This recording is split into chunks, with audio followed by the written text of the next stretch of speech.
Enregistré, voilà. Merci beaucoup. Merci beaucoup. Mise à jour par Deleva, oui, c'est ça. Voilà. Il y a un autre modèle de segmentation qui s'appelle le modèle de Winter, David Winter. Il y a l'ouvrage de Winter sur la biomécanique disponible à la bibliothèque STAPS. Le problème, c'est que là, vous ne pouvez pas y accéder. Mais, donc, c'est une autre segmentation. Mais je n'en ai pas parlé en cours. Et la méthode de Deleva, elle est très souvent utilisée.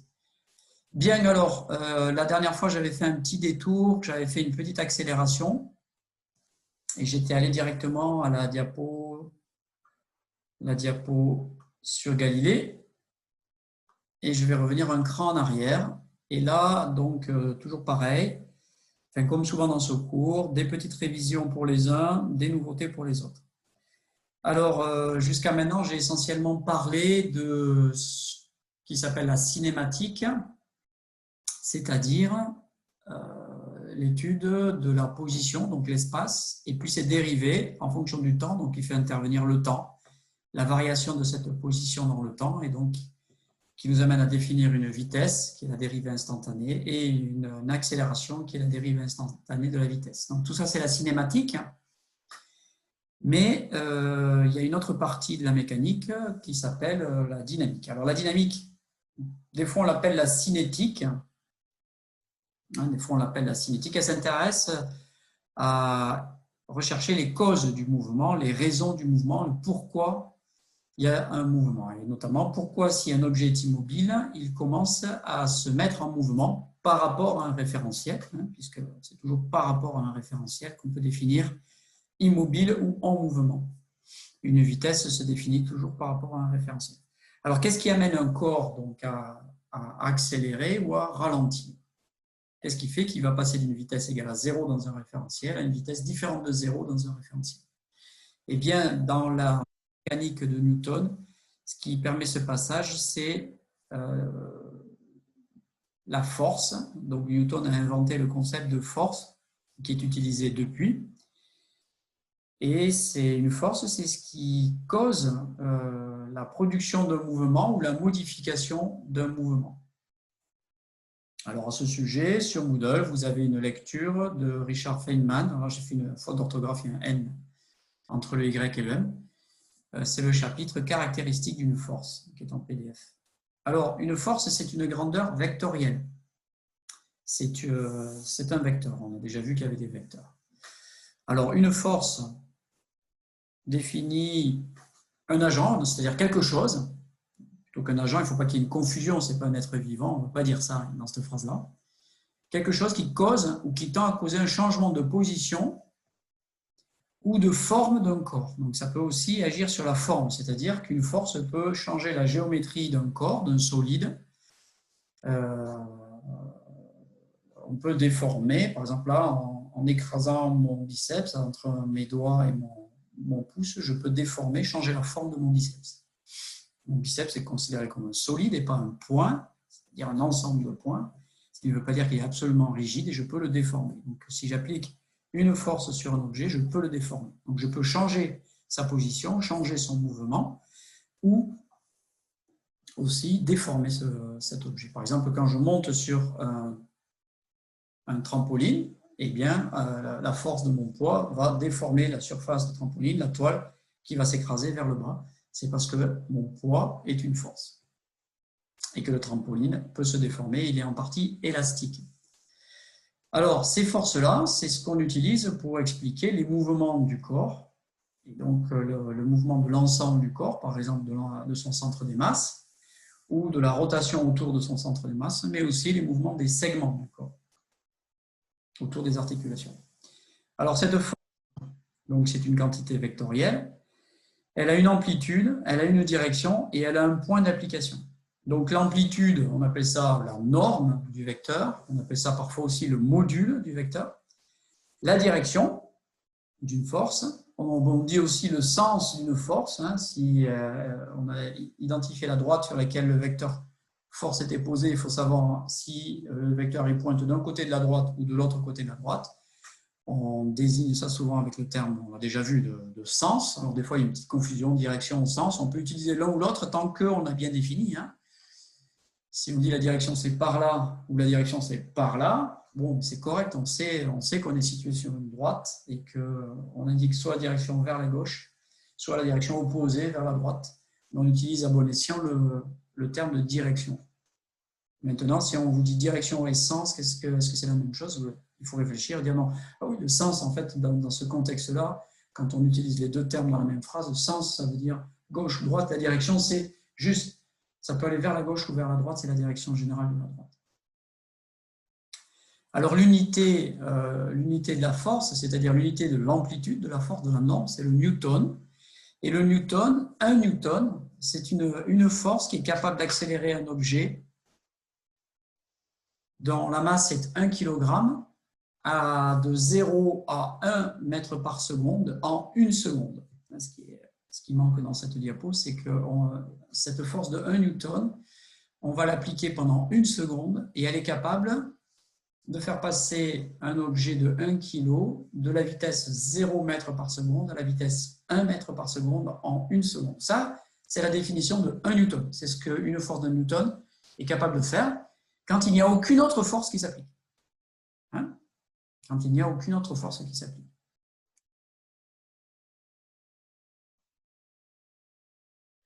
Alors, une grande contribution de Newton, c'est d'inventer ce concept de force, et c'est aussi de définir le fait que les forces s'ajoutent, s'additionnent. C'est-à-dire que si j'ai plusieurs forces qui s'appliquent sur le même objet, ou sur le même point, eh bien, ce qu'il faut que je fasse, c'est additionner ces différentes forces pour connaître la somme des forces, qu'on appelle aussi la résultante des forces. Et une fois que je connais cette résultante des forces, alors je peux prédire quel va être le mouvement de l'objet. Alors, dans le petit schéma du haut, admettons que vous ayez deux forces qui aient la même direction, le même sens, qui s'appliquent sur un objet. Donc, vous voyez par rapport à un repère, la première force forme un angle de 90 degrés, elle est perpendiculaire au repère, le petit trait fin horizontal. La deuxième force, elle aussi, est perpendiculaire, donc elles ont même sens et même direction, elles pointent toutes vers le haut. La première a la valeur, l'amplitude de 30 newtons, la deuxième de 45 newtons, et ça nous donne une somme, une résultante, qui a la même direction, le même sens, mais cette fois-ci, son amplitude est de 30 plus 45, 75 newtons. Ça, c'est un exemple. Donc, les forces s'additionnent. Deuxième idée, si j'ai une seule force qui s'applique sur un objet, alors ici, mon solide, c'est un cube. Donc, vous voyez un cube représenté en 3 dimensions. Si j'ai une force et une seule force qui s'applique sur cet objet, alors l'accélération va avoir la direction de cette force. Vous voyez, donc le mouvement va suivre la direction donnée à l'instant T par cette force. Donc, son accélération, sa vitesse, le vecteur accélération, le vecteur vitesse, et ensuite, par voie de conséquence, sa trajectoire, vont suivre la direction donnée par la force. Alors ici, c'est vrai si cette force s'applique sur le centre des masses du solide. Hein, si cette force s'applique sur le centre des masses du solide, qu'il n'y a aucune autre force qui s'applique, alors le déplacement du solide sera une translation dans la direction de cette force. Donc ça va nous donner la direction de l'accélération, la direction de la vitesse, et donc la trajectoire des positions successives en fonction du temps. Si cette force ne s'applique pas sur le centre des masses de notre solide, ça c'est très important, hein, alors ça va créer une rotation de notre objet. Si la force ne s'applique pas sur le centre des masses, mais un peu à gauche, un peu à droite, un peu au-dessus, alors mon objet va se mettre à tourner. Je vais créer une rotation. C'est comme ça qu'on peut créer une rotation en faisant un salto avant, un salto arrière. Ou dans d'autres domaines, c'est en posant mon pied dans une certaine position par rapport à mon centre des masses que je peux faire tourner mon corps vers l'avant ou vers l'arrière pendant la marche, puisqu'on le verra pendant la marche, le tronc, par exemple, le buste, fait des petites rotations cycliques pendant la marche, parce que les forces qui s'appliquent sur le sol chaque fois qu'on pose un pied ne sont pas directement, très précisément alignées avec notre centre des masses, et donc ça va provoquer des rotations. Deuxième exemple ici pour donner une intuition de ce que c'est qu'une force à partir de la notion de vecteur. Si j'ai une force 1 qui s'applique et une force 2 qui s'applique, et toutes les deux convergent vers le centre des masses, eh bien, je vais avoir une seule direction et pas deux. Je ne vais pas avoir une première direction force 1, une deuxième direction force 2. Je vais avoir une direction unique du mouvement, donc une accélération de nouveau, une vitesse et une trajectoire des positions successives. Et cette direction du mouvement va être donnée par la somme entre la force 1 et la force 2. Alors, dans le schéma du haut, j'ai les deux forces qui pointent dans la direction. Donc, la somme, c'est facile. Il suffit que je mette les deux vecteurs l'un derrière l'autre et ils vont avoir la même direction. Ici, force 1, force 2. Là aussi, ce n'est pas du tout compliqué. Je vais avoir la première force et la deuxième force. Et le vecteur somme nous donnera la direction du mouvement. Alors, on retrouve cette idée ici. La somme des forces, c'est une somme de vecteurs. Et les sommes de vecteurs, ce sont les mêmes pour quel que soit le type de vecteur, des vecteurs position, des vecteurs force, c'est la même chose, les règles d'addition des vecteurs sont les mêmes, et on peut les comprendre d'un point de vue géométrique comme ceci. Si j'ai mon premier vecteur ici, mon deuxième vecteur noté 2 ici, mon troisième vecteur noté 3 ici, mon quatrième vecteur noté 4 ici, admettons que ce soit 4 vecteurs force, première force, deuxième force, troisième, quatrième. Comment je calcule la force résultante, c'est-à-dire la force somme, c'est une force unique et c'est un vecteur qui va démarrer très précisément du début du premier vecteur et qui va pointer jusqu'à la fin du quatrième vecteur. Alors ici sur ce schéma, c'est tiré d'un ouvrage qui n'était pas très précis, mais en bas, il n'y a pas un petit espace entre le départ du vecteur 1 et le départ de la somme du résultat, c'est exactement le même point. Et la partie finale du vecteur résultant, donc de la somme résultante, est très précisément la fin du vecteur de la force 4 ici. Voilà. Donc ça, c'est la somme des vecteurs d'un point de vue géométrique. Vous voyez ici, c'est dans le plan. On a représenté ça dans un plan. Mais c'est vrai aussi en 3 dimensions. C'est vrai dans l'espace physique en 3 dimensions. Je peux avoir des vecteurs définis seulement sur un axe, comme le vecteur qui me donne l'unité dans un référentiel, le vecteur OI, qui est de longueur 1, de norme 1, sur un axe d'un référentiel de position. Donc, je peux avoir un vecteur en une seule dimension, je peux avoir un vecteur en 2 dimensions sur le plan, et je peux aussi avoir un vecteur en 3 dimensions qui va pointer dans l'espace. Et ici aussi, je peux faire des sommes d'un vecteur comme ceci, plus un vecteur comme cela, plus un vecteur comme cela, plus un vecteur comme cela, plus un vecteur comme cela, plus un vecteur comme cela, etc., etc. Et ça va me donner au final, toujours pareil, un et un seul vecteur, de nouveau en 3 dimensions, puisque mes vecteurs étaient définis en 3 dimensions dans l'espace physique. Donc, on a vu par exemple la position en 3 dimensions qui va avoir une coordonnée x, une coordonnée y, une coordonnée z. Mais pour une force, c'est pareil. Une force en 3 dimensions va avoir une projection sur l'axe des x, donc on peut l'appeler force x, une projection sur l'axe des y, force y, et une projection sur la 3e dimension, force z.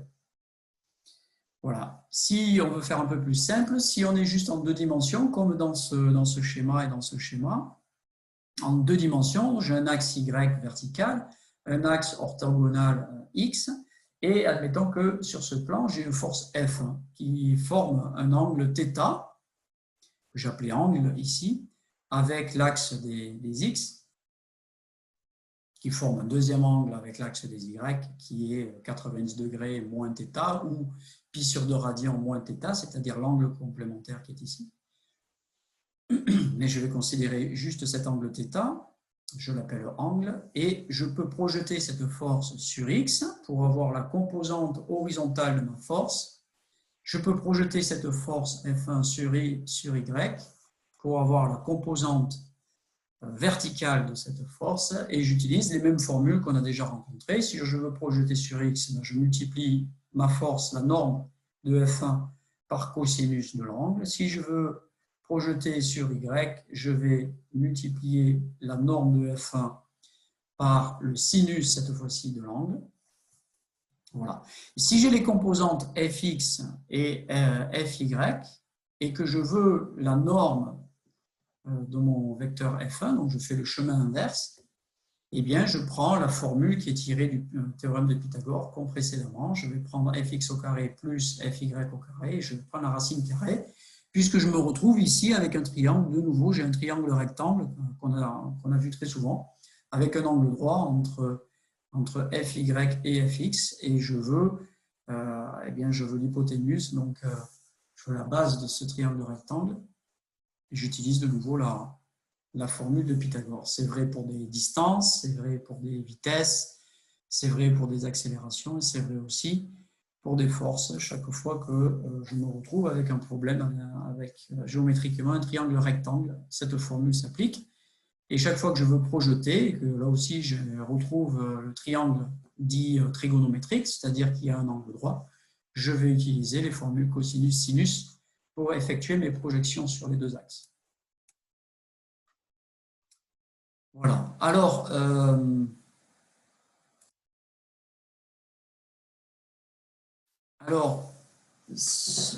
pour le corps humain ou pour une machine qui est dotée d'un moteur, comme une voiture par exemple, eh bien, on peut distinguer des forces externes et des forces internes qui sont liées, mais qui sont sensiblement différentes. Et là, c'est une distinction qui est très importante en biomécanique.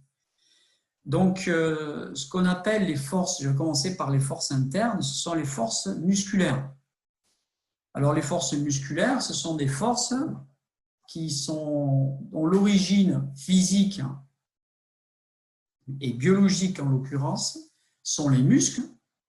Et donc, les muscles qui se contractent par activation des plaques motrices et des unités motrices associant des réseaux de motoneurones alpha dans la moelle épinière et des fibres de muscles squelettiques et éventuellement des synergies de muscles.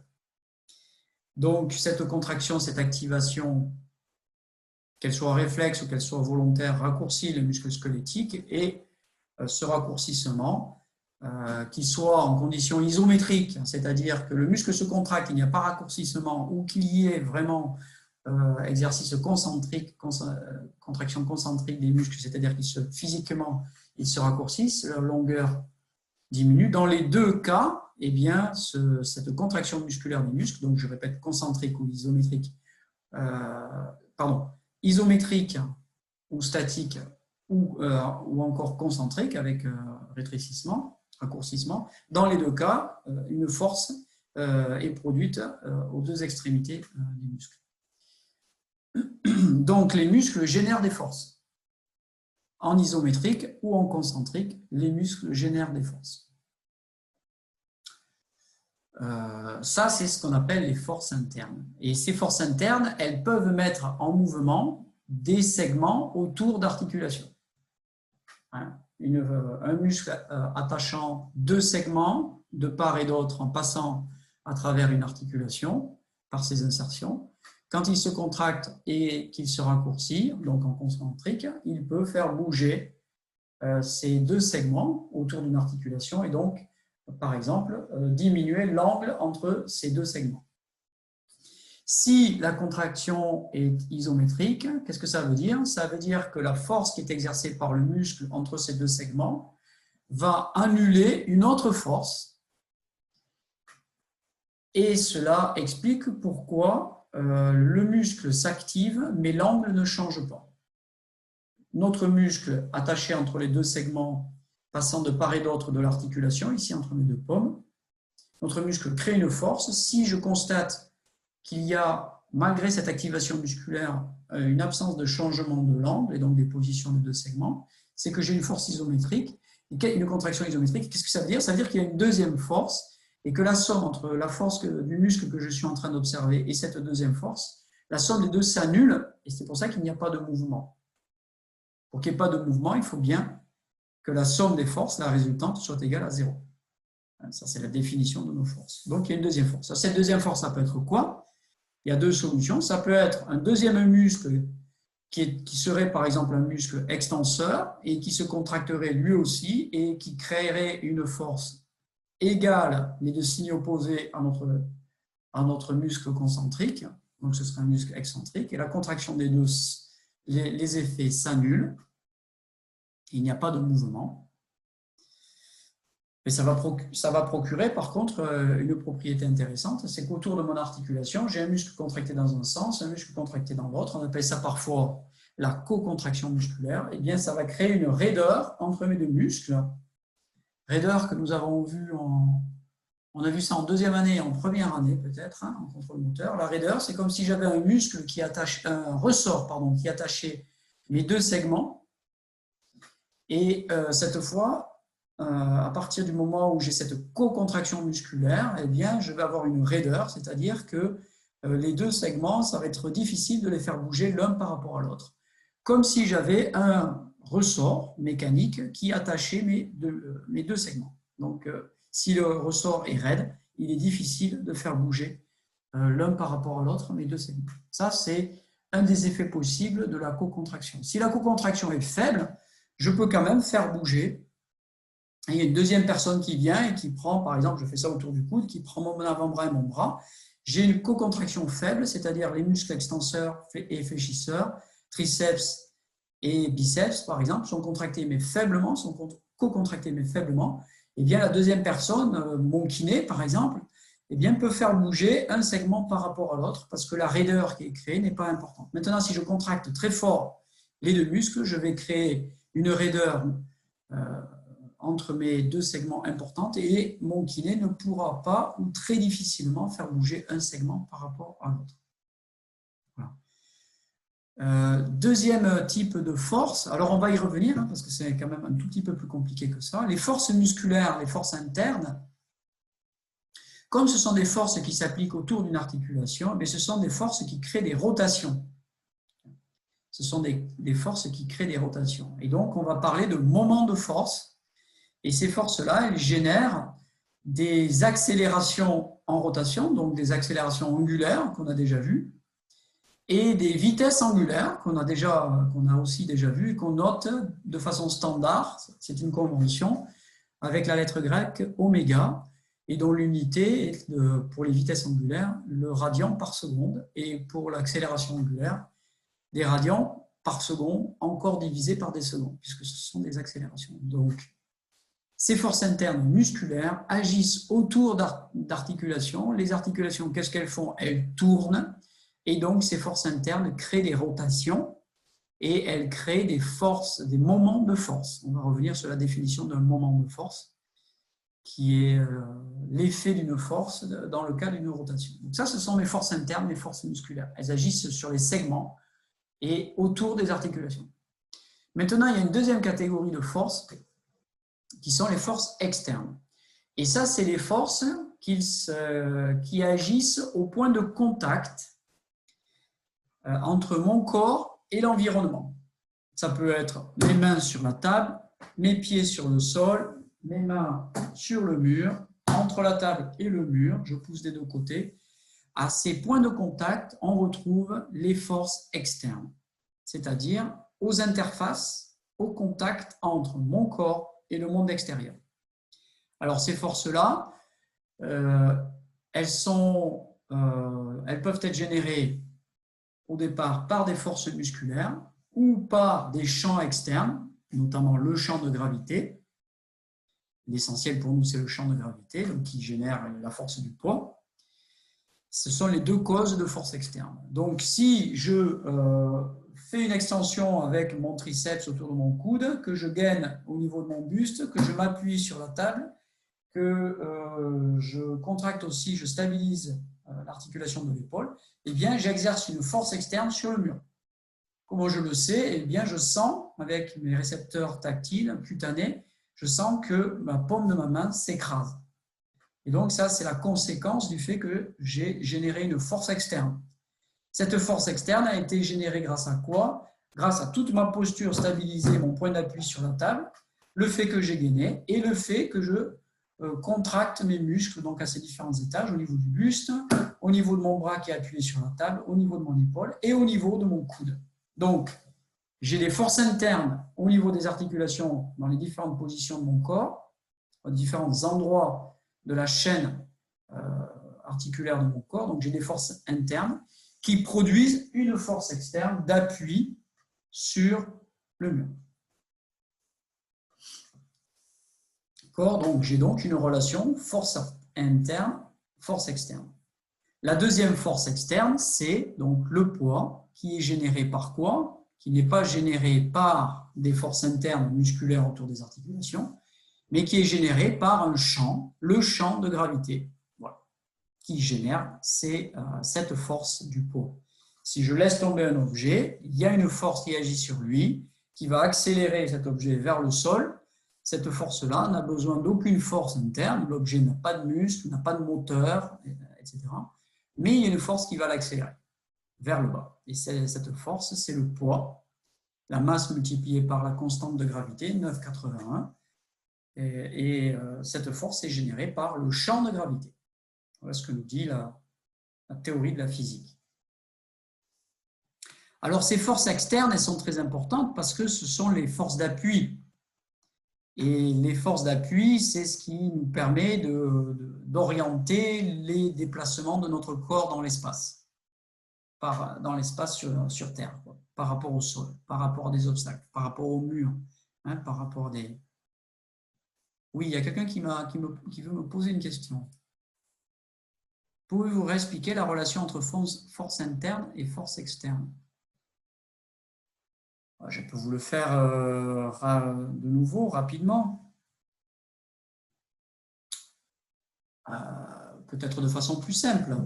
Donc là, je vais prendre la porte, vous faire une petite démo, improvisée pour Zoom. Voilà. Donc, mon but, c'est de pousser la porte. Elle est ici, elle me gêne, je veux la pousser. Donc, pour réaliser cette action, ce but, il faut que j'applique une force ici sur la porte. La porte est attachée au mur par des axes, hein, elle tourne. Et pour la faire tourner, il faut que j'applique une force ici, là où j'appuie. Donc, au point de contact, ici, ce que je vais générer, ce qu'il faut que je génère, c'est ce qu'on appelle une force externe, puisque c'est au point de contact entre mon corps et l'objet, l'environnement qui est impliqué, qui fait partie des paramètres du but de la tâche que je veux exécuter, de l'action que je veux exécuter. Donc voilà, ça c'est point d'appui sur la porte. Il faut que je crée une force pour la pousser dans ce sens. On verra avec un exemple de porte ce que c'est qu'une force en rotation un peu plus tard. Donc pour faire ça, comment je fais? Bien, je n'ai pas d'autres options que d'utiliser mes muscles dans ce cas-là. Donc là, je vais utiliser mes muscles et je vais faire une extension au niveau de mon coude. Admettons, c'est la façon la plus simple de le faire. Pour faire ça, il faut que je stabilise ma posture. Je prends des points d'appui, donc je stabilise ma posture. Vous savez qu'il y a plein de segments corporels qui sont impliqués. Au niveau du buste, au niveau de mon bassin, au niveau de mon bras gauche qui prend appui, etc., etc. Il faut que je stabilise aussi mon épaule et puis je vais faire une extension au niveau du coude. Je vais déplacer aussi... il va y avoir aussi ici là, un déplacement au niveau de mon épaule, puisque mon bras, par rapport à mon buste, ne reste pas dans la même position. Vous voyez que ça fait une petite rotation de cette partie du bras par rapport à mon épaule. Donc, il n'y a pas seulement une extension au niveau du coude. Je ne fais pas juste une extension. Je ne fais pas juste une extension au niveau du coude, comme ceci, avec le bras par rapport à l'épaule, au buste, qui est statique. Non, non, non, il y a aussi un mouvement au niveau de l'épaule. Donc, je génère une force interne au niveau de l'épaule, une force interne au niveau du coude, et c'est ça qui génère une force externe au niveau de ma main. Voilà la relation force interne, force externe. Quand je suis sous la presse et que je vais pousser, eh bien, je vais générer, mon but c'est de générer une force externe au point de contact entre les semelles de mes chaussures et la presse, et je vais le faire comment? Eh bien, en contractant des muscles au niveau des chevilles, des genoux, de mes hanches et en stabilisant aussi, il va falloir que je gaine mon bassin par rapport à ma colonne vertébrale, notamment. Voilà, pour faire ça. Donc ça, c'est une force interne. Il y a des relations mathématiques. on peut écrire les équations avec d'un côté les forces internes au niveau des rotations des positions articulaires et les forces externes. On peut exprimer mathématiquement ces relations-là. On appelle ça la dynamique directe. La dynamique directe. Donc la relation, la fonction entre mes forces internes, les paramètres de mon corps et les forces externes, on appelle ça la dynamique directe. Donc la fonction qui prend en compte les forces internes, je l'écris dans le chat, et les paramètres segmentaires, distance, masse, etc. Je remets entre parenthèses longueur des segments, masse des segments, donc les inerties. Donc il y a une fonction de ces forces internes ainsi que des paramètres segmentaires qui permet de donner les valeurs des forces externes. Ces fonctions, on ne va pas les voir dans le cours, c'est un peu trop compliqué pour nous, un peu trop ambitieux. Et ceci, on appelle ça la dynamique, ces fonctions-là. Obtenir, exprimer ces fonctions, cette relation des forces internes vers les forces externes, on appelle ça la dynamique directe. Quand on veut faire le contraire, quand on veut trouver la fonction qui, à partir des forces externes, nous permet de retrouver les forces internes articulaires, on appelle ça la relation inverse. Et bien, naturellement, on appelle ça la dynamique inverse. C'est-à-dire, cette fois-ci, on va chercher une autre fonction qui nous donne, qui prend en entrée les forces externes. Par exemple, les forces mesurées du poids au niveau avec une plateforme de force sur le sol, au contact entre notre pied, nos semelles et la plateforme de force. Les forces externes, dans cette fonction, mais les forces externes. On met aussi les paramètres segmentaires. On a de nouveau besoin de ces paramètres. Je ne vais pas réécrire quelques exemples de leur valeur. Et à partir de ces forces externes et de cette connaissance de nos paramètres segmentaires, on va retrouver les forces internes. Et ça, donc, c'est la dynamique inverse. Pour faire ça, il faut avoir un modèle segmentaire, le modèle de Zatsiorsky, le modèle de Deleva ou le modèle de Winter. Donc, il faut un modèle segmentaire qui prend en compte les masses, les longueurs, les moments d'inertie. Et il faut une mesure d'une force externe. Et on va, grâce à cette force externe, la résultante externe, on va effectuer un calcul. Donc, il faut trouver cette fonction mathématique qui nous permet de retrouver le moment au niveau de la cheville, enfin la force au niveau de la cheville, la force au niveau du genou, la force au niveau de la hanche. Donc, c'est quelque chose qui est possible, qui n'est pas toujours facile à faire, mais qui est tout à fait possible. On appelle ça la dynamique inverse. Alors, il y avait une question. Donc, une force interne provient du corps et ne s'applique qu'au corps, et une force externe, c'est l'interaction de force entre l'environnement et le corps. Voilà, une force interne est produite au niveau des articulations du corps. Et la force externe, c'est une force qui est produite au contact, au point de contact mécanique, physique, entre le corps et l'environnement, ou un objet. Quand je jette un objet, quand je jette un ballon, la force entre le ballon et la main, c'est une force externe qui s'applique. Par contre, au niveau de mon poignet, mon coude, mon épaule, ce sont des forces internes. Et la force externe est produite par mes forces internes. Voilà. Alors, par rapport à ça, un premier raisonnement mécanique très important, c'est raisonnement mécanique pour définir, identifier, comprendre les forces externes. Ça, c'est le premier niveau. C'est extrêmement important. Les forces externes sont extrêmement importantes. Pourquoi?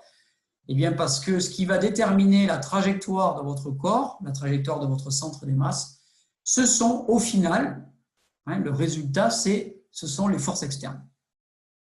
Pourquoi? Parce que pour créer du mouvement, il faut des points d'appui. Donc, si vous êtes en l'air et que vous bougez vos articulations, vous avez peu de chances de faire bouger votre centre des masses. Enfin, vous avez zéro chance de faire bouger votre centre des masses. Vous pouvez orienter différemment votre corps en l'air. On a vu, je pense, en cours, en deuxième année, le retournement du chat. Donc, il y a une figure particulière, les chats qui arrivent à se retourner sans point d'appui. C'est un cas très particulier, mais qui est utilisé aussi par des gymnastes.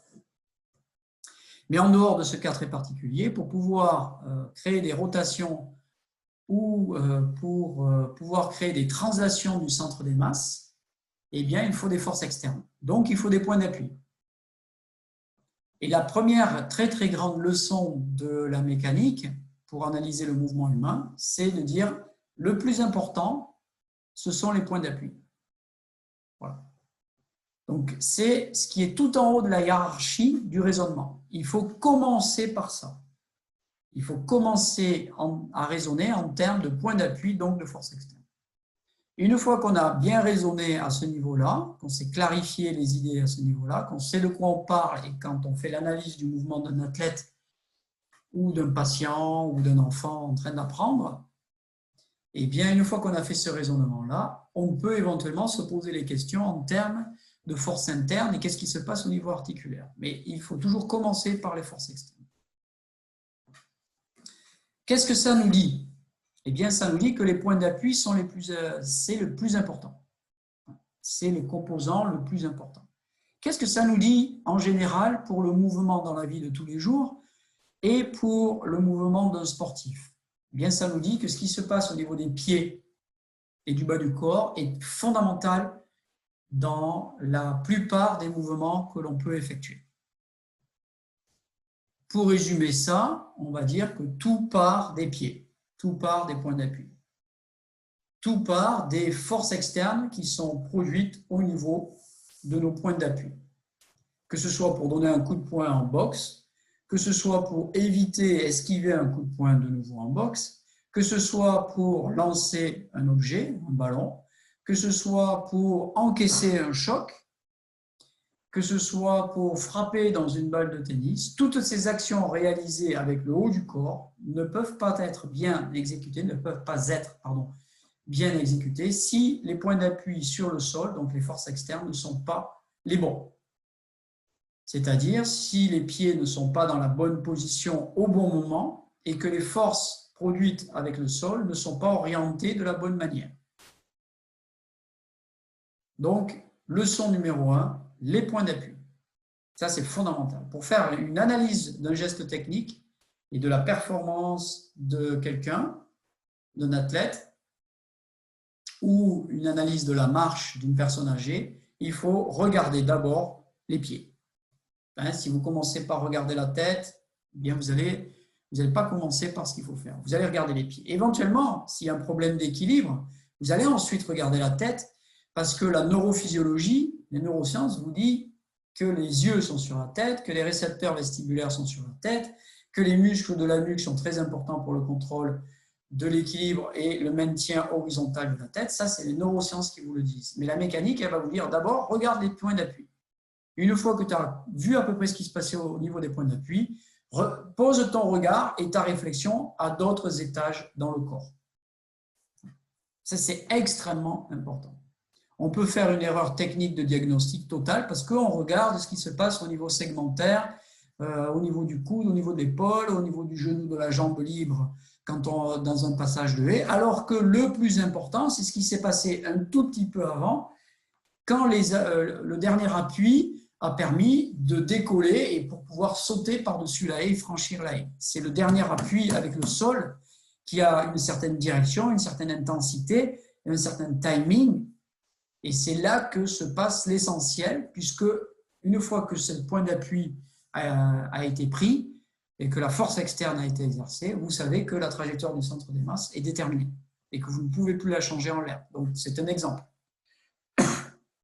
Vous pouvez vous intéresser à ce qui se passe avec la jambe qui va franchir la haie et le passage de haie, un problème de position en l'air, de fléchissement du buste et de souplesse d'ouverture du bassin. Mais avant ça, il faut regarder ce qui se passe sur le dernier appui.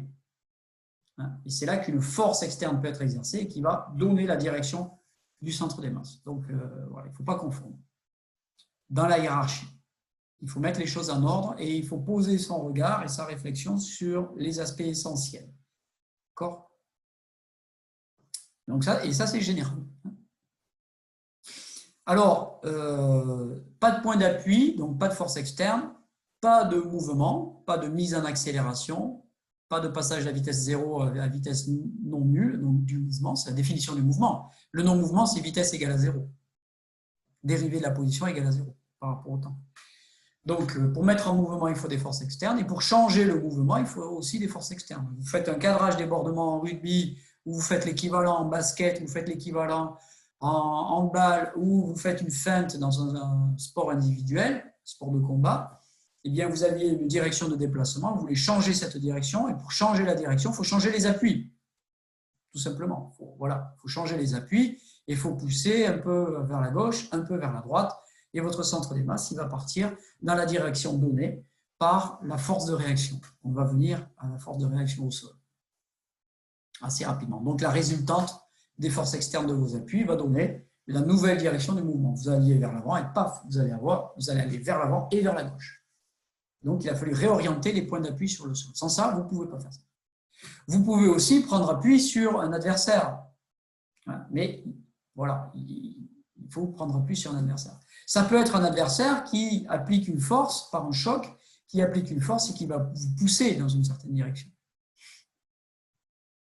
Aussi, pas forcément vous. Donc là, c'est une force externe qui change votre direction. Cette force externe est créée par les forces internes du corps de l'adversaire, du défenseur, etc. Et puis au contact avec mon corps, son corps contre mon corps, à l'interface entre les deux, on parle de force externe, là aussi. Voilà.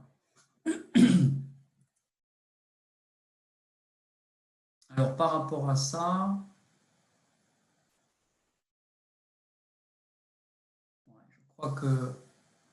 je crois que j'ai dit ce que je voulais à ce stade-là avant d'avancer sur la suite. On va avoir pas mal de choses à définir sur ces forces. D'abord, les lois de Newton. Et ensuite, on aura une partie sur les rotations, mais les problématiques de rotation, et qui sont abordées aussi en partie par Benoît Bardy et peut-être Denis Mottet. Ça, je ne sais plus s'il traite les rotations, peut-être.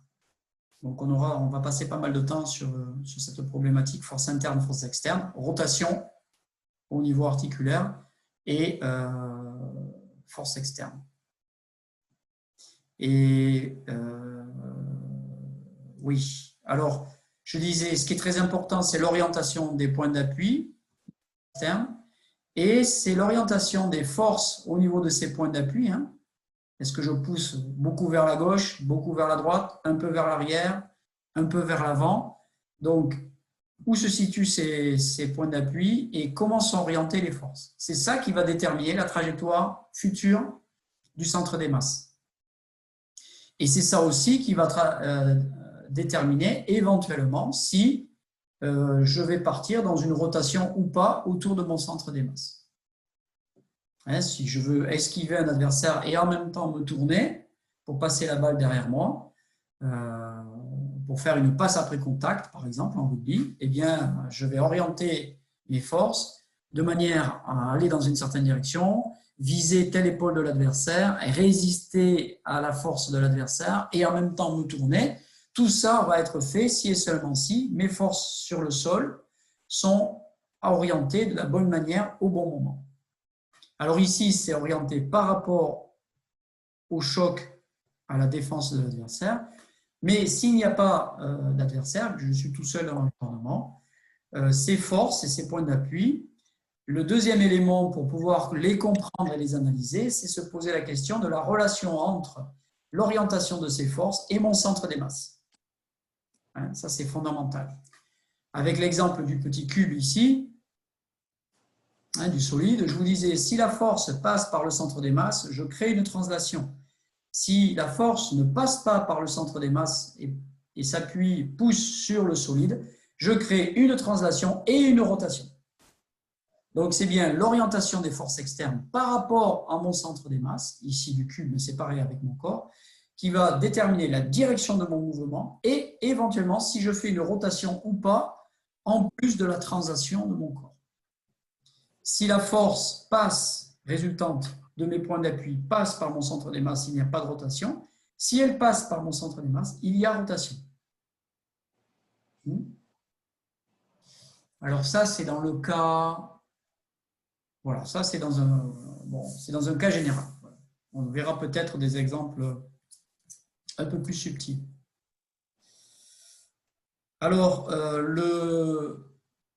je disais, pour créer un mouvement, il faut une force externe, et je disais qu'il y a une exception, qui est les mécanismes de rotation sur deux axes dans l'espace.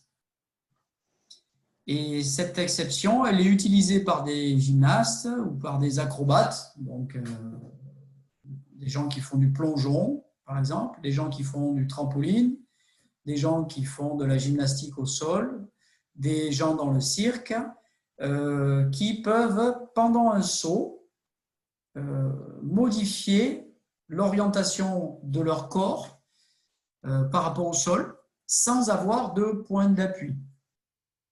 Et c'est ce qu'on retrouve notamment dans le mouvement de retournement du chat. Alors, je ne sais plus si on l'a vu cette année, si vous l'avez vu dans un des textes, enfin l'an dernier en neurosciences, parce que ça fait partie certaines années des textes. Est-ce que vous pouvez me dire ça, s'il vous plaît? Non, on ne l'a pas vu. L'an dernier, il n'y a pas eu de texte là-dessus, d'accord. Donc, alors, je vais... Non, c'est ça, parce que je change les textes chaque année. Donc, je vais vous trouver une illustration rapide.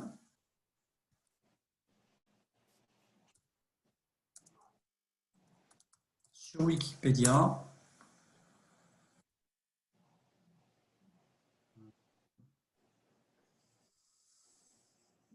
Oui, je crois, sur Wikipédia. OK. Donc ça, c'est pour vous dire qu'il y a une exception.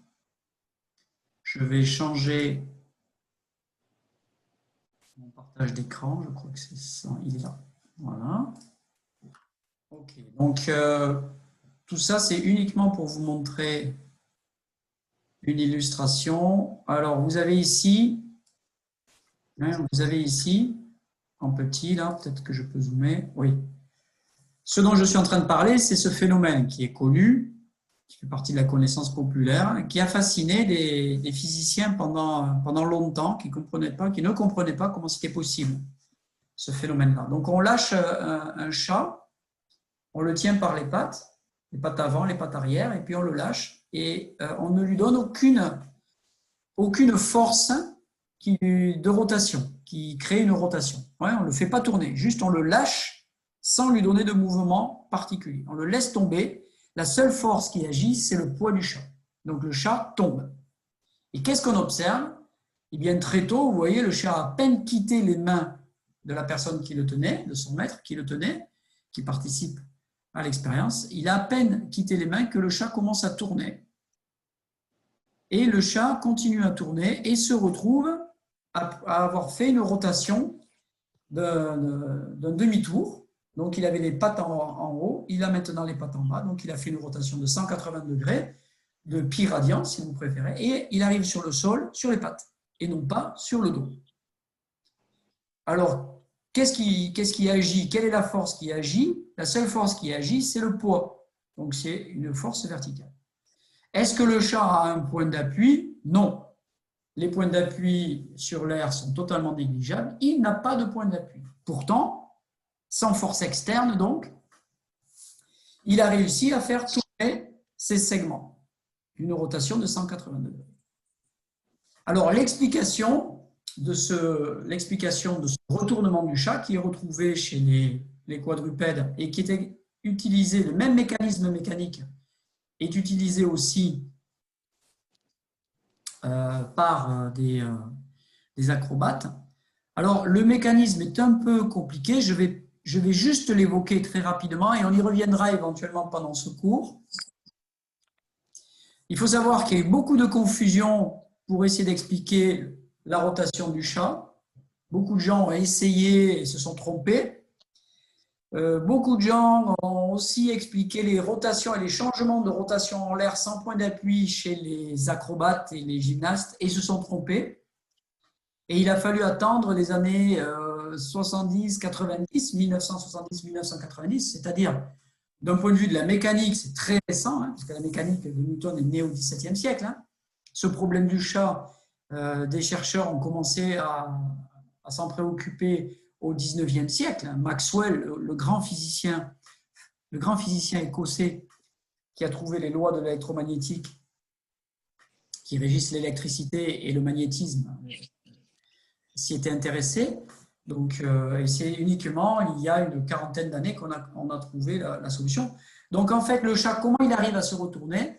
Il arrive à se retourner parce qu'en fait, vous voyez, son corps se divise en deux solides. Tout se passe comme si son corps se divisait en deux solides, avec une articulation au milieu de son dos, il est très souple, et que le solide arrière, back ici, et le solide avant, faisaient cette rotation que vous voyez ici, là. Et quand le chat fait cette rotation, en fait, il y a une loi de la physique qui crée une deuxième rotation, notée ici en rouge, qui annule la première, en fait. Donc, vous voyez la rotation les vecteurs sont notés en bas. La rotation bleue plus la deuxième rotation bleue, la loi de la physique génère une rotation en rouge et la somme de tout ça s'annule, hein, L total s'annule. Je reviendrai dans cette explication quand j'aurai défini les moments d'inertie et quand j'aurai défini les moments de force, puisqu'on en aura besoin, et notamment quand j'aurai défini la conservation du moment angulaire, qu'on appelle aussi le moment cinétique, qui est le moment de force, la quantité de mouvement en rotation, d'accord? Je reviendrai sur cette explication quand j'aurai défini ces éléments-là, parce que vous en aurez besoin, je ne vais pas le faire tout de suite. Mais par une explication simple, donc avec deux vecteurs et une loi générale de la physique qui est la loi de conservation du moment cinétique, c'est-à-dire la quantité de mouvement en rotation, on a réussi à comprendre comment le chat se retournait sans point d'appui. Et comment des acrobates ou des gymnastes arrivent en l'air, une fois qu'ils ont quitté le sol, à changer les rotations de leur corps autour du centre des masses. La clé ici, c'est le changement de configuration entre les segments et la genèse, la production de rotation de ces segments associée à un changement d'orientation de ces segments en l'air. Vous avez un gymnaste qui part faire un salto avec une certaine grille sur un axe, son corps est droit, il commence à fléchir au niveau des hanches, bas du corps, haut du corps, il crée un angle, il change l'angle, et bien il va tourner sur un deuxième axe. Il va créer une deuxième rotation, alors qu'il n'a pas de point d'appui.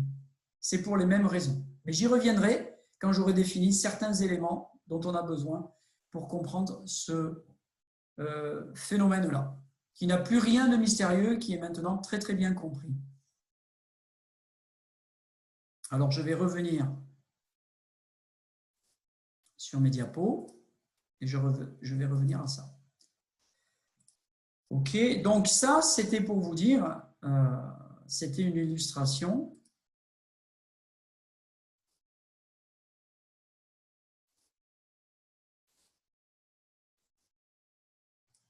J'essaie de remettre à la verticale, mais pas besoin de ça. Ok, je vais faire comme ça. Pour vous dire, donc, tout est généré par des forces externes. C'est ça qui est important. Et il existe une exception célèbre, très intéressante. les changements d'orientation segmentaire en rotation en l'air. Et on l'a compris en étudiant le retournement du chat et ensuite on a compris comment des acrobates, des gymnastes pouvaient créer des rotations sur des axes différents sans point d'appui, donc sans force externe. On comprend aussi comment il y a des applications aussi dans les mouvements de rotation dans les stations orbitales dans l'espace. C'est aussi quelque chose auquel les astronautes s'entraînent parce que parfois ils doivent utiliser les mêmes combines que celles que l'évolution a données aux quadrupèdes et aux chats et aux humains. Ce n'est pas que l'évolution, c'est la technique acrobatique. Mais les astronautes, ils utilisent ça aussi. Alors j'ai vu qu'il y avait des questions qui se...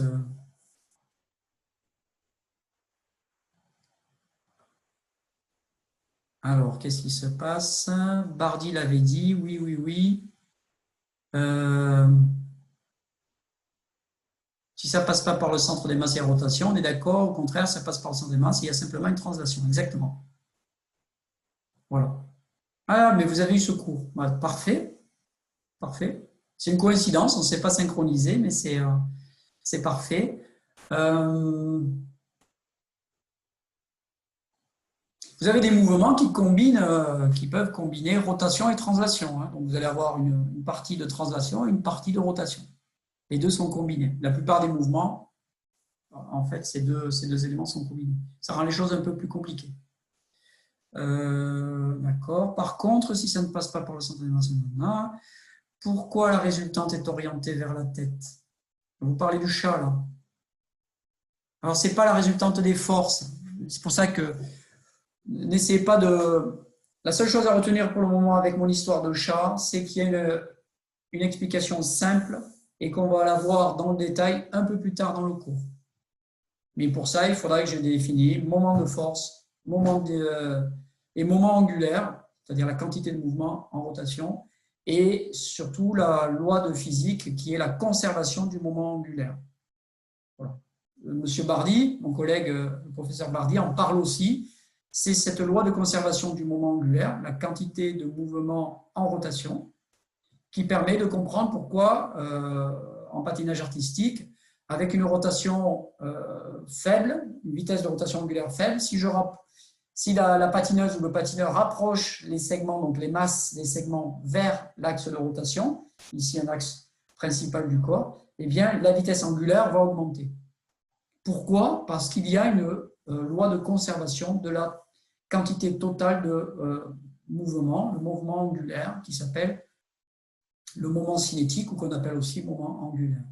Donc il y a cette conservation qui explique ça. Mais chez le chat, c'est pareil. Mais je reviendrai à l'explication du chat. Ce n'est pas la résultante des forces qui est orientée vers la tête. On verra que c'est autre chose, que c'est précisément le moment angulaire. Mais c'est un peu compliqué. Donc il faudra que je le définisse d'abord.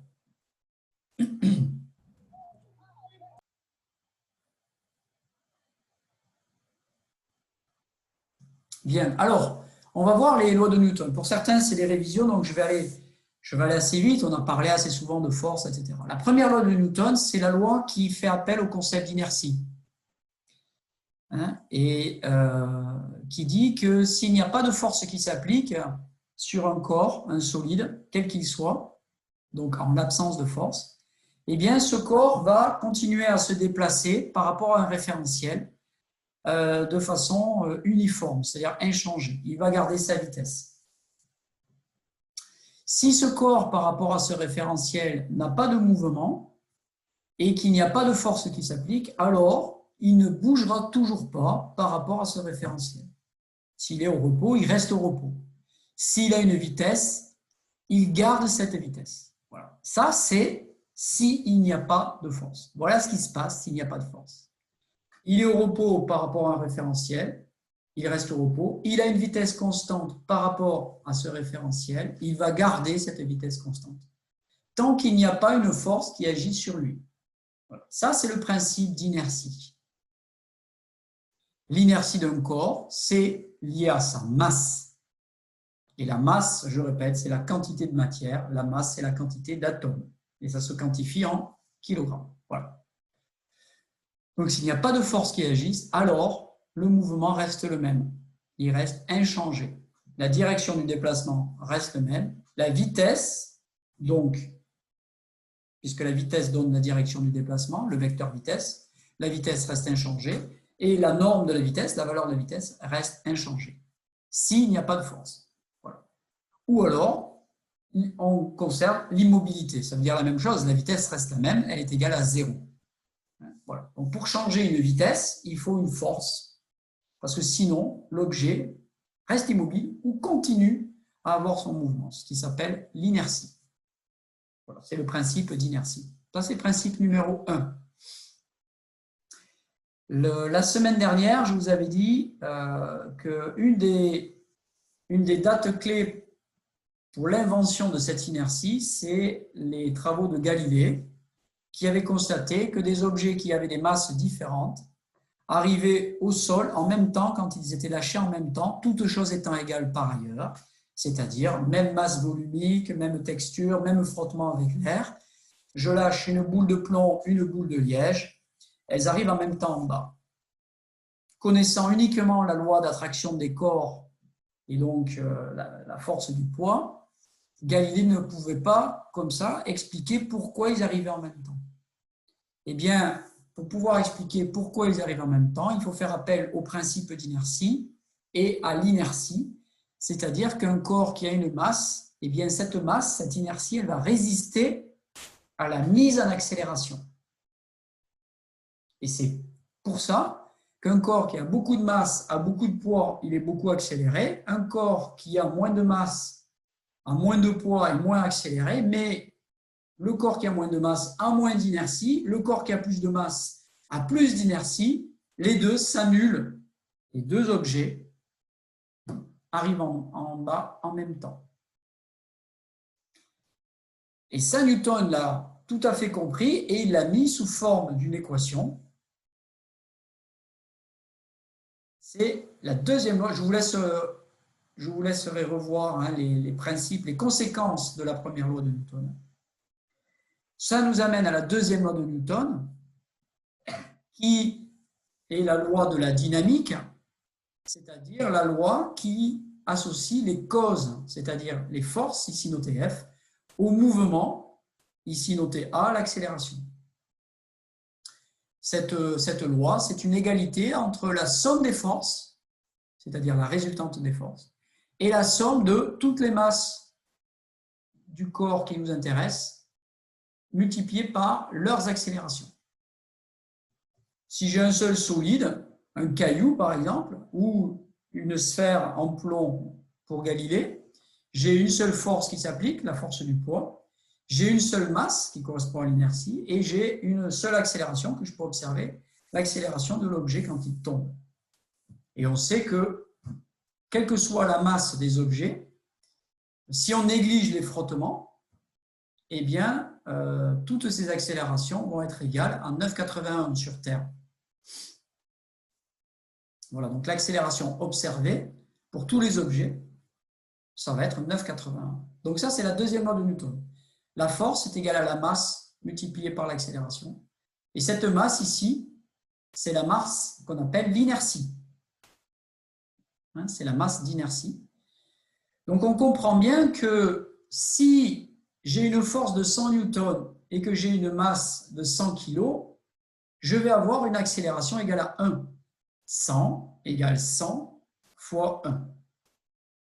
Si maintenant j'ai une masse 2 fois plus petite, une masse égale à 50 kg, ma force, je conserve ma force de 100 newtons. Combien va valoir l'accélération? Eh bien, l'accélération va valoir la force divisée par la masse. 100 égale à 50 multiplié par accélération. A égale à F divisé par M. Donc, est égal à 2. 100 divisé par 50. Donc, j'ai une accélération 2 fois plus grande. Ainsi de suite. Qu'est-ce que ça veut dire? Pour une force donnée, si je réduis l'inertie, j'augmente l'accélération, c'est-à-dire l'effet de la force. Si j'augmente l'inertie, eh bien, je vais réduire l'accélération. C'est-à-dire que si je porte un sac à dos, et que quelqu'un me pousse, à force égale de pousser, eh bien, avec le sac à dos, l'accélération de mon centre des masses sera plus faible que sans le sac à dos. Pourquoi? C'est l'inertie. Ça, c'est ce qu'on appelle l'inertie. Donc ça, c'est la loi fondamentale de la dynamique. C'est une loi fondamentale de la mécanique. Elle a différentes conséquences. Donc l'inertie, donc le concept d'inertie, et ensuite le concept de relation entre la force et l'inertie multipliée par l'accélération, donc la masse d'inertie multipliée par l'accélération, fait un appel, ces deux lois font un appel fondamental à la notion d'inertie. Cette notion d'inertie, il ne faut pas la confondre avec autre chose. On a des confusions. Si je pousse pendant un déménagement, j'ai un carton qui est rempli de papier, il pèse beaucoup, et je vais le pousser sur le sol et il résiste beaucoup. À côté de ça, j'ai un carton qui est rempli de linge et de coussins et d'oreillers, et je le pousse sur le sol et ça ne résiste pas beaucoup. Je vais me dire, ah mais c'est ça l'inertie. Le carton plein de papier, il a beaucoup de masse, et le carton plein de linge ou de vêtements n'a pas beaucoup de masse. Donc, ce que je sens quand je le pousse, c'est l'inertie. Eh bien, c'est loin d'être totalement vrai, parce qu'il y a un autre problème dans cet exemple-là, et c'est là qu'il ne faut pas faire la confusion. Le carton a un contact avec le sol, et au niveau du contact avec le sol, il y a des frottements qui sont plus ou moins importants, si la surface est lisse, si elle est glissante, si je suis sur un parquet ciré ou si je suis sur de la moquette qui adhère. Bon, voilà. Donc j'ai des frottements. Et quand je pousse mon carton plein de papier, le poids du carton applique une force sur le sol. Plus cette force sur le sol est importante, plus le frottement est important. Et le frottement, c'est quoi? C'est une force qui résiste à ma force de pousser, qui s'oppose à ma force de pousser, qui est de même direction, mais de sens opposé, qui s'oppose à moi. Et c'est ce que je sens quand je pousse sur le carton. Ce que je sens, ce n'est pas l'inertie. Donc c'est une force qui est créée par le frottement et qui est proportionnelle au poids du carton. Voilà, donc attention. Quand je pousse un adversaire sur le terrain et qu'il s'est regroupé sur ses appuis et qu'il oriente ses forces de direction opposée à mon mouvement de poussée, ce que je sens, ce n'est pas l'inertie de son corps qui résiste à l'accélération, c'est la force qu'il exerce. D'accord ? Donc la notion d'inertie, pour en créer une intuition, une situation expérimentale qui nous permette de la sentir, de la percevoir directement, ce n'est pas simple du tout sur Terre. C'est possible dans l'espace. Ce n'est pas très pratique d'aller faire des expériences dans l'espace, mais sur Terre, c'est très difficile. Parce que sur Terre, dès qu'on a une masse, on a un poids. Dès qu'on a une masse, on a une quantité de mouvement, une énergie cinétique.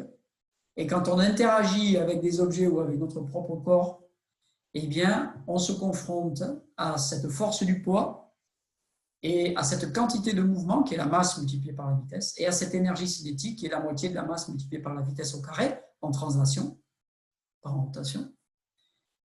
Et donc, la masse d'inertie se retrouve une masse du poids. Et sur Terre, quand on interagit avec des objets, ce que l'on perçoit comme force, comme opposition, comme résistance, ce sont des forces de réaction, ce sont des forces de résistance, qui sont la plupart du temps liées au poids, ou liées à des points d'appui, ou des frottements, des choses comme ça. On ne peut que très difficilement faire l'expérience directe de l'inertie d'un objet. Par contre, dans l'espace, on peut. Dans l'espace, imaginez-vous dans une station spatiale et vous avez un objet, vous avez vu ces objets, on les met en rotation et puis ils continuent à tourner dans l'espace. On les met en translation et ils se déplacent, jusqu'à ce qu'on les arrête. Pourquoi ? Parce que la gravité est quasiment annulée ou complètement annulée. La station spatiale est en vol stationnaire autour de la Terre. Donc à cet endroit-là, l'attraction terrestre vers le sol et la force centrifuge qui tire puisqu'on est en rotation, qui tire la station spatiale vers l'extérieur. Ces deux forces s'annulent, donc il n'y a plus de force qui s'applique à l'intérieur de la station. Il n'y a aucune force, il n'y a plus de poids. C'est pour ça qu'il n'y a pas de poids, puisque l'attraction terrestre est annulée par la force centrifuge qui nous accélère vers l'extérieur, de façon perpendiculaire au rayon de rotation. Donc il n'y a plus de poids dans la station spatiale, c'est pour ça que je suis suspendu en l'air, je ne tombe plus. Et dans ces cas-là, si je veux déplacer un objet, eh bien je vais faire l'expérience de l'inertie. Là, je vais sentir l'inertie, puisqu'il n'y a aucune force qui s'applique sur l'objet. Il est en l'air, il n'y a pas de frottement, je veux le pousser, et bien là, si je fais l'expérience de quelque chose, c'est de l'inertie, donc du M d'inertie noté ici. Voilà, et rien d'autre. Mais sur Terre, ce n'est pas le cas. Sur Terre, ça va être différent.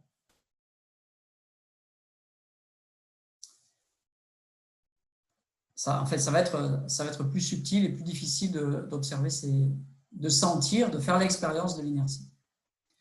Alors, cette loi de Newton, elle a deux conséquences.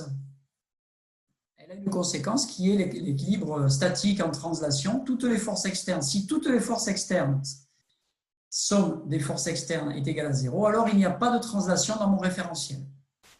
Mes forces définies par rapport à un référentiel, toujours pareil, si dans ce référentiel, la somme des forces, donc la résultante, est égale à 0, c'est-à-dire un vecteur qui n'a aucune longueur, la norme est égale à 0, ça veut dire que la vitesse dans ce référentiel est égale à 0. Ça veut dire que j'ai un équilibre. Il n'y a pas de mouvement. La même chose est vraie, mais cette fois-ci pour les rotations. Alors, je n'ai pas encore défini exactement, rigoureusement mathématiquement, ce que c'était qu'un moment de force. Les moments de force, ce sont les forces en rotation. Et si la somme de ces moments de force est égale à 0, alors je n'ai aucune rotation. Et donc, c'est une deuxième condition d'équilibre statique. Voilà, je vais revenir sur les moments de force, j'y passerai un peu de temps.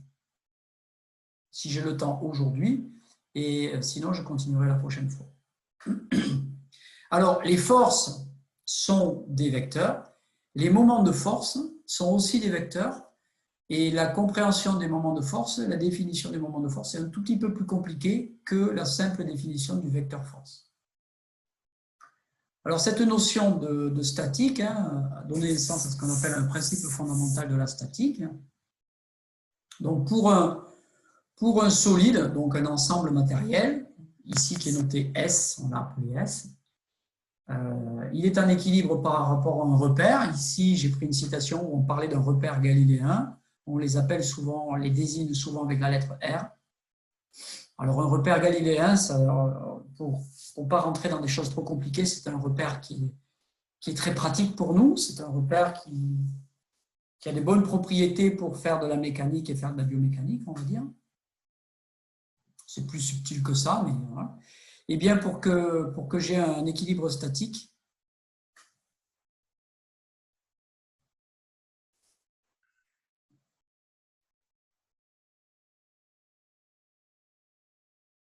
vous avez une perte de signal?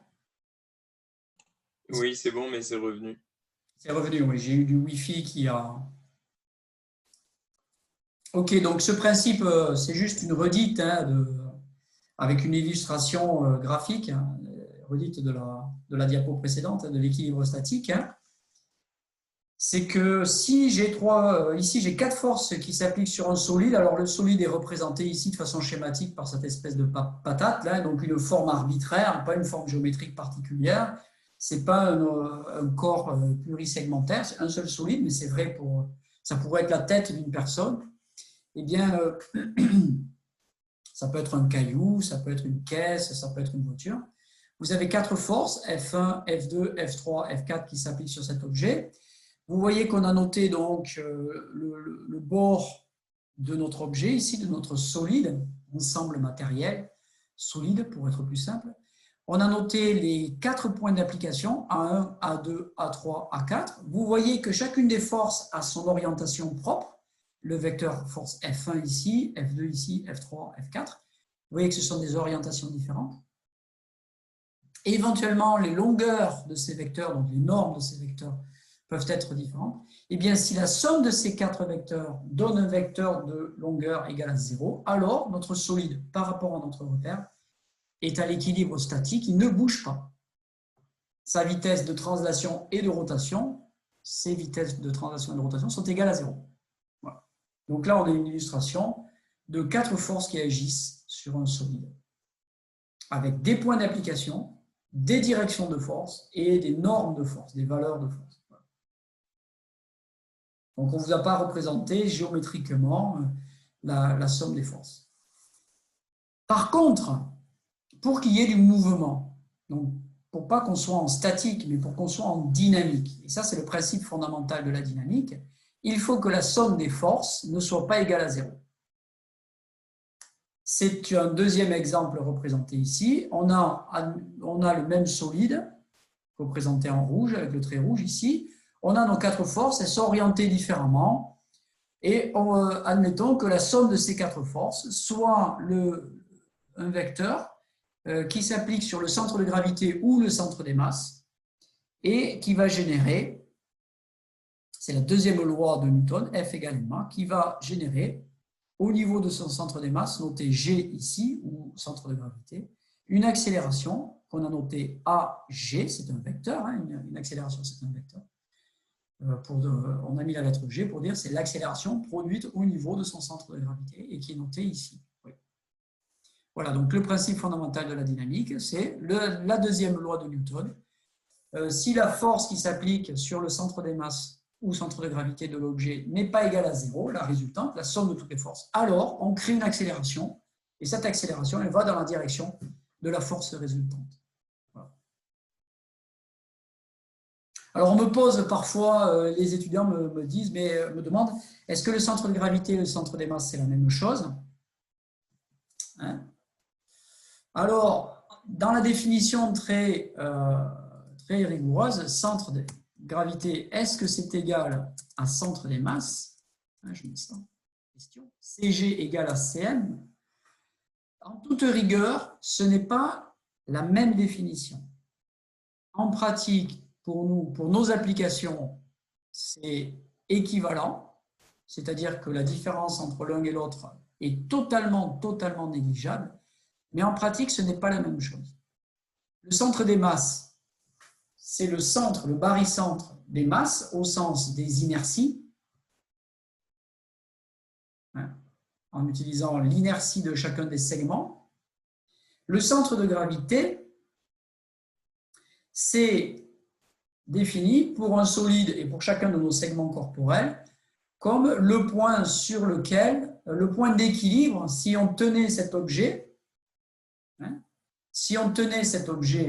on appuie sur ce centre de gravité, alors le solide ne bougerait pas.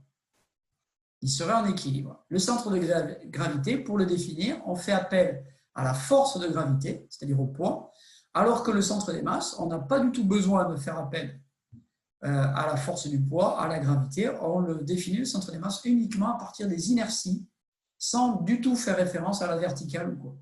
Le centre de gravité fait appel à la définition de la gravité et donc à la définition du poids.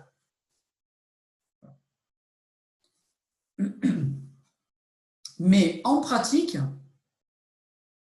il n'y a quasiment pas de déviation entre la position du centre des masses et la position d'un centre de gravité sur Terre. Ces différences sont totalement négligeables. Voilà.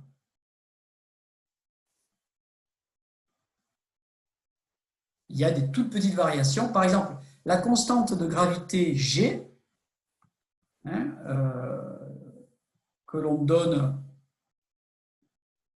pour égal à 9,81,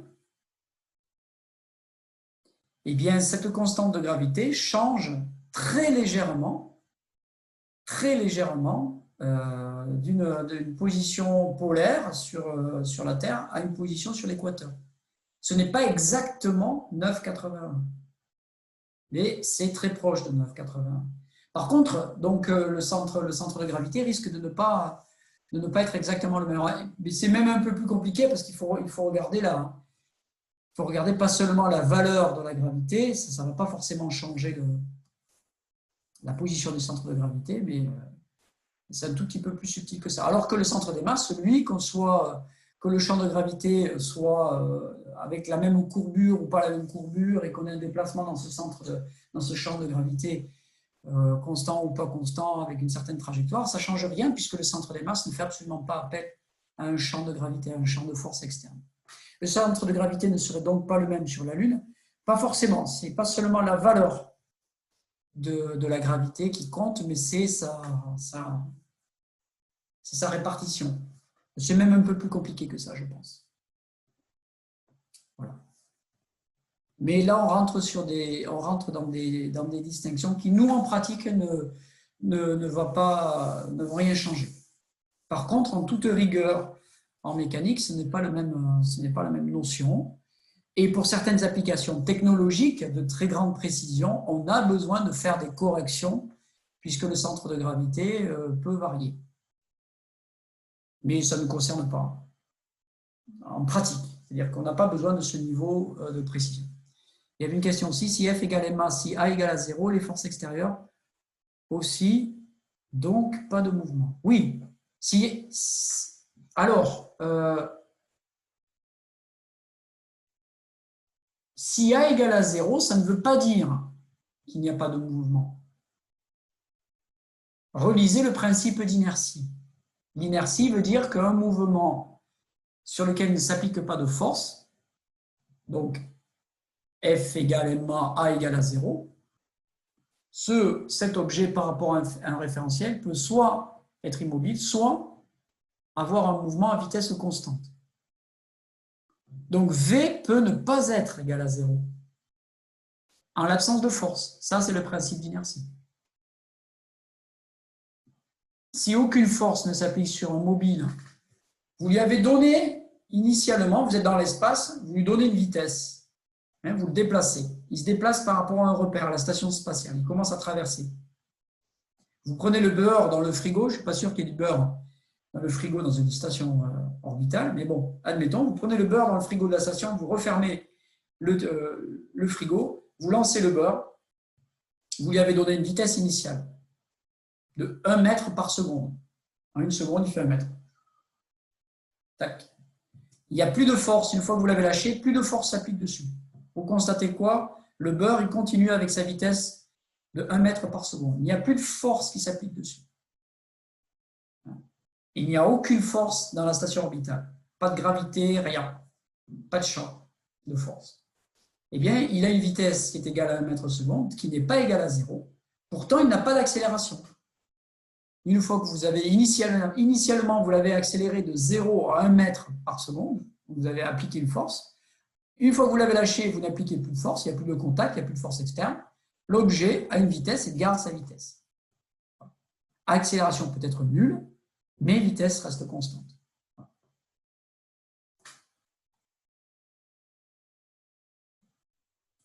Le principe fondamental de la statique correspond à la première et à la deuxième loi de Newton.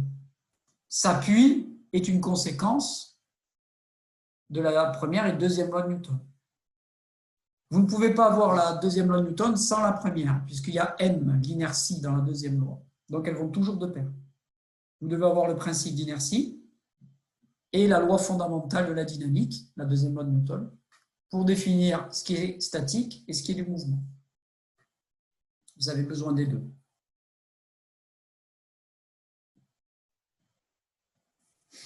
Voilà, je pense que ça, il faut vraiment s'approprier cette logique-là, c'est extrêmement important. Et je pense que ce n'est pas trop mal expliqué pour celles et ceux qui sont en difficulté dans le bouquin que j'ai mis sur le Moodle, la physique en BD. Il y a des explications complémentaires avec des schémas qui vont vous aider. La physique en BD. Voilà.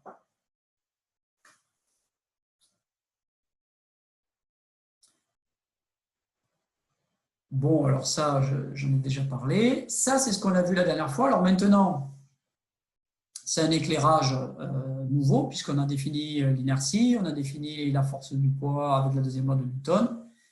Et quand on laisse tomber un objet, qu'est-ce qu'on voit? F égale ma, mais la force, c'est la force du poids, donc c'est mg, donc on se retrouve avec une égalité ma égale mg, et donc je supprime m de l'équation et je me retrouve accélération en chute libre égale à g. Donc la masse disparaît. Quelle que soit la masse, je suis accéléré de la même manière en chute libre si je néglige les frottements. Mais ça a quand même... donc ça, c'est Galilée et Newton. On aboutit à ça, on comprend ça, on comprend cette logique. On peut expliquer pourquoi deux objets qui ont des masses différentes arrivent en même temps en bas, au sol, en chute libre. Mais par contre, conceptuellement, il y a un problème parce que la masse de la gravité et la masse de l'inertie, d'un point de vue physique, ne sont pas les mêmes. La masse de la gravité, c'est la masse qui explique que deux corps, c'est la loi de la gravitation, deux corps s'attirent l'un l'autre. Et la masse de l'inertie, c'est le premier principe d'inertie de Newton, c'est le fait qu'un objet va continuer à sa vitesse ou qu'il ne va pas bouger par rapport à un référentiel s'il n'y a aucune force qui s'applique. Et ce ne sont pas les mêmes concepts de masse. Or, on voit qu'il y a une équivalence. On ne peut expliquer la chute libre avec les mêmes durées, avec des masses différentes, si on ne trouve pas que ma égale mg. Donc, m, masse, et gravité égale m, masse de l'inertie. Eh bien, croyez-moi, ça a posé un problème pendant longtemps. C'est le principe d'équivalence entre les deux masses. Et vous voyez ici, il y a une annonce, c'était en 2017, il y avait une annonce du CNRS qui montrait les résultats d'une étude publiée dans un très grand journal de physique, un Physical Review Letter, la lettre de la physique, on pourrait dire, c'est un journal américain, et qui testait l'équivalence entre la masse d'inertie et la masse de gravité avec une très très grande précision, et qui trouvait avec une précision immense, vous voyez, à 100 millièmes de milliardième près, une équivalence entre ces deux masses. Voilà, donc on mesurait très précisément, si vous préférez, ce n'est pas exactement ce qui a été fait, mais on mesurait très précisément le temps de chute et on trouvait avec une très grande précision que ce temps de chute était équivalent. C'est-à-dire qu'avec la plus grande précision de mesure possible et disponible en 2017, on n'arrivait pas à trouver de différence entre la masse inertielle et la masse de gravitationnelle. On pouvait se dire, oui, si on trouve cette équivalence, c'est parce qu'on a une mesure qui n'est pas très précise. Donc on a essayé, les chercheurs ont essayé de développer un dispositif avec une très grande mesure. Soyons clairs, il ne s'agit pas de laisser tomber des objets dans un satellite, c'est plus compliqué que ça, c'est un dispositif de mesure avec donc des accéléromètres qui mesurent des accélérations très précis. Vous voyez, et donc 2 fois 10 puissance moins 14, 2 millièmes de milliardième près, on mesure des accélérations incroyablement précisément, ça n'a rien à voir avec les accéléromètres qui sont sur mon téléphone, et avec la plus grande précision possible, on ne trouvait pas de différence. Vous voyez, c'était quand même une explication, une équivalence qui continue. On continue à se dire, mais peut-être que si on est encore plus précis, on arrivera peut-être à trouver une différence entre ces deux masses. Alors, bon, l'équivalence entre ces deux masses, il faut savoir que dans l'histoire de la physique et l'histoire de la mécanique, c'est allé très loin, puisque c'est une des questions, cette équivalence, l'origine, la validité, le pourquoi ces deux masses sont équivalentes, c'est une des questions qui a motivé Einstein pour qu'il réfléchisse à sa théorie de la relativité, à ces deux théories de la relativité restreinte et la relativité générale. Donc c'est une question fondamentale, voilà, à partir de Galilée et à partir de Newton. Alors la troisième loi de Newton, c'est la loi d'action-réaction. Si mon poids, quand je marche, impose une force sur le sol, alors le sol génère une force de même direction, mais de sens opposé. Si ce n'est pas le cas, qu'est-ce qui se passe? Eh bien, mon pied et moi, je vais m'enfoncer dans le sol. Je mets le pied dans un sable mouvant, je mets le pied dans de la terre avec de la boue. Eh bien, mon pied s'enfonce dans le sol et pendant que toute la durée de ma trajectoire vers le bas où je m'enfonce vers le sol, la force de réaction du sol n'est pas égale à la force de mon poids et donc la résultante est une force vers le bas et donc je suis accéléré vers le bas, je m'enfonce dans le sol. Par contre, si je marche sur un sol rigide ou je me tiens debout sur un sol rigide, je ne m'enfonce pas dans le sol, alors nécessairement le sol doit générer une force au niveau des contacts au niveau de mes pieds qui annule la force du poids, c'est-à-dire que la somme des deux est égale à 0, condition d'équilibre statique. Voilà, ça c'est l'illustration de la loi d'action-réaction.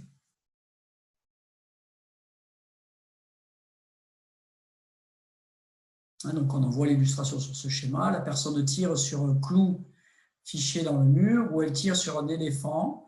Et il y a un dynamomètre, dynamo comme principe dynamique qui mesure donc des newtons.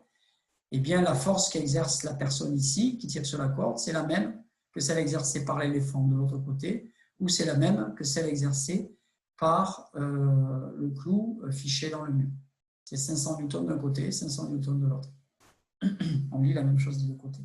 Donc, il y avait l'exemple, je me tiens debout sur le sol, ou je marche, ou j'appuie, j'exerce une pression sur la table. Eh bien, si j'envoie 10 newtons sur la table, ma main commence à s'écraser, puis ma main finit de s'écraser, je deviens en position statique par rapport à la table. Vous voyez que, ça y est, la paume de ma main était un peu écrasée. Eh bien, la table oppose 10 newtons à mes 10 newtons. Voilà. Et ma main cesse de bouger par rapport à la table. Je suis en condition d'équilibre statique. Ça veut dire que toutes les forces sont égales à 0. Somme des forces, la résultante de toutes les forces est égale à 0. Ça correspond au principe de la statique. Voilà, donc c'est cohérent. Troisième loi de Newton, principe de la statique, les choses sont cohérentes. Et on a dit, suite à une remarque d'un étudiant, on a vu, le principe de la statique ou le principe de la dynamique repose sur le premier principe et le deuxième principe de Newton. Donc ces différentes lois de Newton, inertie, F égale ma, action-réaction, ce sont des lois qui sont liées. Ce sont des lois qui sont liées. Pour comprendre la troisième loi, je fais appel à la deuxième. Pour faire appel à la deuxième et comprendre la deuxième, il y a le M, l'inertie. Donc, je fais appel à la première. Voilà, donc ces lois-là sont liées. C'est un système conceptuel, système de pensée qu'a inventé Newton et qui a fondé la mécanique depuis Newton et qui n'est pas remise en question. Voilà. Alors, elle n'est pas remise en question, même s'il y a des outils mathématiques pour faire de la mécanique de Newton qui ont été développés depuis Newton. J'essaierai de vous en présenter un de ces outils. Il s'agit du Lagrangien, qui a été formulé, comme son nom l'indique, par quelqu'un qui s'appelait Lagrange et qui est extrêmement utilisé par les ingénieurs et par les physiciens. Nous, on n'utilise pas dans ce cours. Nous, on utilise les lois de Newton. Mais il y a eu des développements, les siècles qui ont suivi Newton pour trouver des façons de faire des calculs à partir des lois de Newton plus simples, plus puissants, plus pratiques qu'en utilisant exclusivement les lois de Newton. Mais ça ne remet pas en question les lois de Newton. Ce sont juste des développements compléments qui sont absolument géniaux, qui sont puissants, qui ont été extrêmement utiles et qui sont utilisés tous les jours par les ingénieurs. Voilà. Alors ici, on a une illustration, des illustrations de cette loi d'action-réaction. Vous voyez, donc si j'applique une force d'action sur le sol, je ne passe pas à travers le sol, je reste immobile, donc j'ai une force de réaction qui annule la première, la somme des deux est égale à 0. Et vous voyez, si j'applique une force d'action qui est perpendiculaire au sol, la force de réaction est perpendiculaire au sol.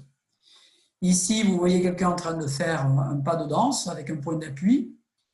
Eh bien, vous voyez ici l'action, le contact de son pied, la pointe de son pied avec le sol, dans ce petit schéma qui permet de voir ce qui se passe en détail entre le pied et le sol. Vous voyez la force d'action ici, Et vous voyez la force de réaction ici, donc qui est de même direction et de sens opposé pour que les deux s'annulent, que la somme des deux s'annule.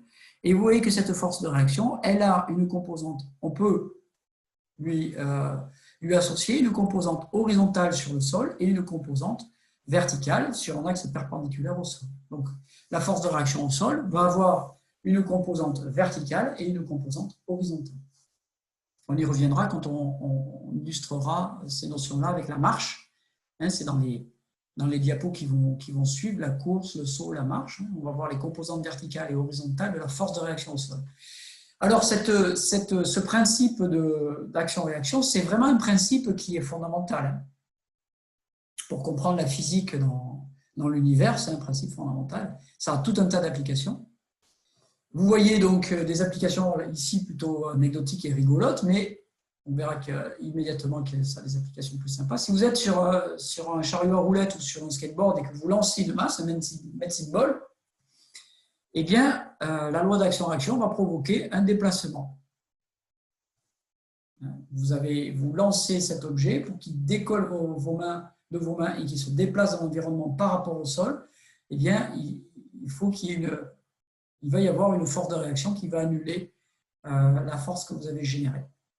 Si vous tenez une bouteille de gaz et que vous ouvrez les vannes de ce gaz et que ce gaz est projeté par la pression à l'intérieur de la bouteille dans une direction, eh bien, le skateboard va se déplacer dans la direction opposée de la même manière, qui est représentée ici. J'ouvre les vannes, eh bien, le mobile va se déplacer dans la direction opposée. C'est comme ça que les moteurs à réaction dans les avions fonctionnent. Les avions qui ont des moteurs à réaction et pas des moteurs à hélice, eh bien, se déplacent parce qu'il y a une force qui est une force de réaction à la combustion violente et brutale et puissante des gaz dans les moteurs à réaction. Et ces gaz sont projetés vers l'arrière de l'avion et la force de réaction projette l'avion vers l'avant. Voilà, ça c'est le principe action-réaction du moteur en réaction qui correspond à ce qui se passe ici. Voilà, et je vais vous quitter là-dessus et je vous souhaite un bon courage pour cette semaine. Vous avez les TD, j'ai certains étudiants ce soir d'ailleurs à 18h dans mon groupe. J'en ai encore demain, je crois, oui. Ou après-demain. Non, c'est mercredi. C'est mercredi. Et je vous souhaite une bonne semaine et un bon courage.